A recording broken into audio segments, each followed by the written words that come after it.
বহু প্রতীক্ষার পর বাংলাদেশে আনুষ্ঠানিকভাবে চালু হতে যাচ্ছে গুগলের ডিজিটাল পেমেন্ট সেবা গুগল ওয়ালেট, যা গুগল পে নামেই বেশি পরিচিত। এর মধ্য দিয়ে হাতে থাকা স্মার্টফোনই হয়ে উঠবে গ্রাহকদের ডিজিটাল ওয়ালেট। ফলে আর আলাদা করে প্লাস্টিক কার্ড বহন করার দরকার পড়বে না। আকাশপথে যাতায়াত থেকে শুরু করে কেনাকাটা কিংবা সিনেমা সবকিছুতেই মোবাইল ফোনেই হবে লেনদেন।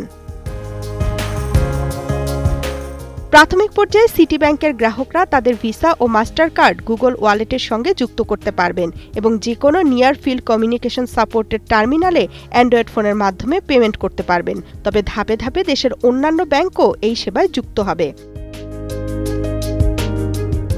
24 জুন ঢাকার একটি হোটেলে গুগল পে সেবার আনুষ্ঠানিক উদ্বোধন হবে। এতে বাংলাদেশ ব্যাংকের গভর্নর আহসান এইচ মনসুর ও ঢাকার মার্কিন দূতাবাসের ভারপ্রাপ্ত রাষ্ট্রদূত ট্রাসি অ্যান জ্যাকবসন উপস্থিত থাকার কথা রয়েছে।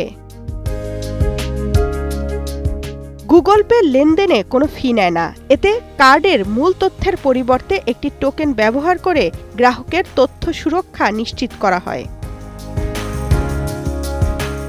তামান্না তাহসিন খান, কালের কণ্ঠ।